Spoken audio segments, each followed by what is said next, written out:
الحمد لله وكفى وسلام على عباده الذين اصطفى أما بعد فقد قال النبي صلى الله عليه وسلم من تزوج امرأة لعزها لم يزد الله إلا ذلا ومن تزوج لمالها لم يزد الله إلا فقرا آخره او كما قال عليه الصلاة والسلام. صدر محترم اور گرامی السامعین اکرام، اس وقت میرا ہمارے معاشرے کا وہ ناصر ہے جس نے زندگی کی بنیاد کو ہلا کر رکھ دیا ہے، سینکڑوں ہزاروں گھروں کو تباہ و برباد کر دیا ہے اور کتنے ہی جذبات کو مسل کر رکھ دیا ہے.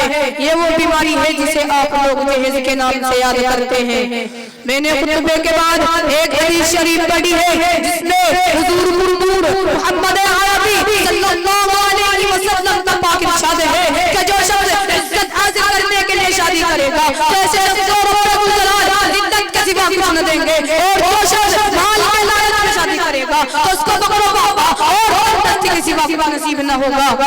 اسلام کے پاسبانوں، آج ہندوستان کے اندر اور خاص طور سے ہمارے معاشرے کے اندر ایک ایسا ناصر بن گیا ہے جو ایک سیاسی اور بہت ثابت ہوتا جا رہا ہے. اس پر یوں جہیز کی بنیاد پر ہندوستانی معاشرے میں روز کے اندر رونق ہزار بن کر یہ سنتیاں چاہتی ہے کہ بلا شوہر نے اپنی سسرال والوں سے اسکوٹر نہ ملنے پر اپنی نئی نئی دلہن کو جلا دیا، بلا شخص نے پتی جہیز کا مطالبہ نہ کرنے پر اپنی بیوی کو موت کے گھاٹ اتار دیا. عجب ماجرا ہے حضرات دیکھیے، عجب ماجرا ہے حضرات دیکھیے، داماد مانگتا ہے خیرات دیکھیے. پیارے دوستو، آج ہندوستان کے اندر پیارے دوستو اخبارات کی سنتیاں ابھی غیر قومی کے بارے میں نظر آتی تھی، مگر افسوس کہ رفتہ رفتہ ہمارے اسلامی معاشرے کے اندر بھی ربا پھیل چلی ہے. آج اخبارات کے اندر جہیز کے لیے بیٹھنے والی کہیں فاطمہ، کہیں رضیہ، کہیں شبنم و فرزانہ اپنے شریعت کا اسلامی نام لینے سے کہہ رہی ہے کہ کاش ہماری اسلامی شریعت کتاب اور واضحوں کے بجائے عمل میں آ جاتی. پیارے دوستوں اور اسلام کے نوجوانوں، اور رب ذوالجلال کی طرف سے عطا کردہ وہ عظیم تحفہ ہے جس نے انسانی زندگی کو رہنمائی بخشی. اسی عورت کی طرف سے نظاروں اور خوبصورتی پیدا ہوئی، اسی معصوم کلی نے حضرت آدم علیہ السلام کی زندگی سے خوف و وحشت کو دور کیا. مگر ان تمام باتوں کے باوجود ظلم و ستم کی تاریخ شاہد ہے کہ اس گہرے پانی میں جتنے بھی ظالم فرما ہوئے ان میں زیادہ تر صنفی نازکی پر کیے گئے ہیں. تاریخ عالم ان دردناک واقعات سے بھری پڑی ہے. کبھی حضرت مریم کو دنیا والوں نے ختم کر کے جنگلوں کی خاک چھاننے پر مجبور کیا، تو کبھی نمرود نے اپنی بیٹی کو ایمان لانے کی پاداش میں آگ میں ڈالا، تو کبھی عالم کے جاہل معاشرے نے لڑکیوں کی پیدائش کو اس قدر منحوس تصور کیا کہ ان کو زندہ ہوتے ہی پیدا ہوتے ہی زندہ درگور کر دیا جاتا تھا. محترم حضرات، آج بھی ان معصوم زوشراؤں پر ظلم و ستم کے پہاڑ توڑے جا رہے ہیں. جبر و تشدد کی خاکدار جاڑیاں ان کی راہ میں آئل ہے. آج بھی عورتوں کے ارمانوں کا خون کیا جا رہا ہے. غریب گھرانے کی بچیوں پر خدا کی زمین اپنی وسعت اور شادی کے باوجود تنگ ہو رہی ہے. اپنی وسعت اور وآخر دعوانا الحمدللہ. بسم اللہ الرحمن الرحیم. نحمد اللہ العظیم وبہ نستعین، اما بعد فاعوذ باللہ من الشیطان الرجیم. بسم اللہ الرحمن الرحیم. وما ارسلناک الا رحمتا للعالمین. صدق اللہ العظیم. یہ کمال رتبہ مصطفیٰ بلغ العلا بکمالہ، یہ اثر ہے ان کے جمال کا کشف الدجا بجمالہ. کسی ایک ادا کی تو بات کیا حسنت جمیع خصالہ، ورب کا جس نے پتا دیا صلو علیہ وآلہ. حضرات محترم، سامعین کرام، میں آپ حضرات سے عرض کروں گا کہ اس ذات اقدس پر درود پاک کا نذرانہ پیش کرے کہ جو اٹھے تو آسماں کو بلندیاں مل جائے، جو بیٹھے تو دھرتی کو سکون مل جائے، جو بولے تو عنادل چہکنے لگے، جو مسکرا دے تو ستارے چمکنے لگے، جس کے لباس کی ادائے قرآنی آیات بن جائے، جو چادر اوڑھ کر کے آ جائے وہ قرآن پکار اٹھے. یا ایھا المزمل، جو کملی اوڑھ کر کے آ جائے تو قرآن پکار اٹھے.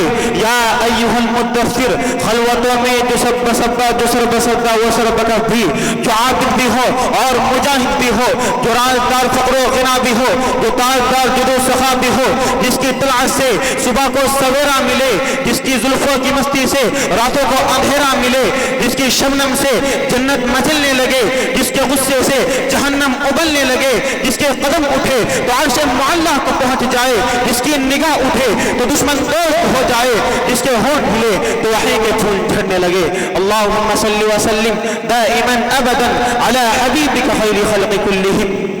حضرات گرامی، تاریخ کے پڑھنے والوں نے پڑھا ہوگا، نئی اور پرانی داستانوں کے سننے والوں نے سنا ہوگا کہ سابق اور مقدم سپہ سالار ایسے ہوتے تھے جو ان کا جواب پتھر سے دے سکتے تھے، مگر تاریخ تجھے تیری صداقت کی قسم، اے انقلاب دورہ تجھے تیری انصاف کا واسطہ بتا، ان فرما رواؤں میں کوئی ایسا فرما روا بھی گزرا ہے کہ جس نے پتھر برسانے والوں کو پھول پیش کیے ہو، جس نے گالیاں دینے والوں کو دعائیں دی ہو، مگر تاریخ خاموش کیوں ہے؟ اے انقلاب دورہ تو جواب کیوں نہیں دیتا؟ اے گردش زمانہ تو چپ کی ہاں، تو چپ کیوں ہاں، تو چپ کیوں ہے؟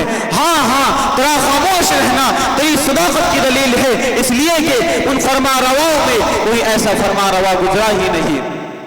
نئی بجلی کہاں ان بادلوں کی جیب و دعوا میں، پرانی بجلیوں سے بھی ہے جن کے العالمین والصلاة والسلام على رسوله الكريم اما بعد فقد قال الله تعالى في القرآن المجيد والفرقان الحميد اعوذ بالله من الشيطان الرجيم بسم الله الرحمن الرحيم قل هو الله احد الله الصمد لم يلد ولم يولد ولم يكن له كفوا احد۔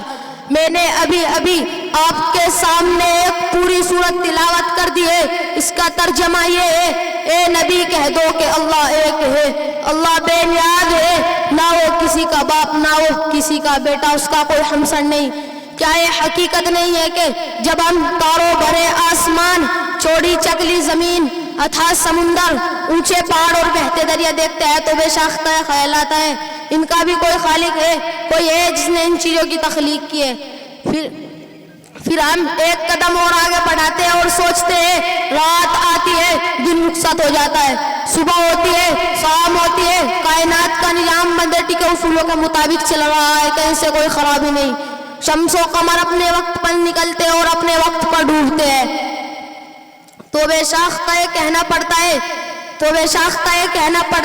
اس عظیم کائنات کا کوئی حاکم ہے، کوئی ہے جسے کسی کی تعاون کی ضرورت نہیں، جو سارے جہاں سے بے نیاز ہے، کسی کا احسان مند نہیں، وہ جو چاہتا ہے کرتا ہے، اسے کوئی روکنے والا نہیں، کیونکہ اگر کوئی روکنے والا ہوتا تو دنیا کا نظام اس اچھے ڈھنگ سے نہ چلتا۔ لو کان فیہما آلہۃ الا اللہ لفسدتا، اگر دونوں یعنی زمین و آسمان میں اللہ کے علاوہ اور کوئی معبود ہوتا تو دونوں ٹوٹ پھوٹ جاتے۔ جب کسی ملک میں دو بادشاہ نہیں رہ سکتے، کسی بھی ادارے کے کئی صدر نہیں ہو سکتے، تو بھلا اس کائنات کے کئی حاکم کیسے ہو سکتے ہیں؟ محترم دوستو، ہماری یہ باوقار مجلس اپنے کئی صدر چن لے تو کیا یہ مجلس چل سکتی ہے؟ کیا لوگ ہمیں بے وقوف نہ کہیں گے؟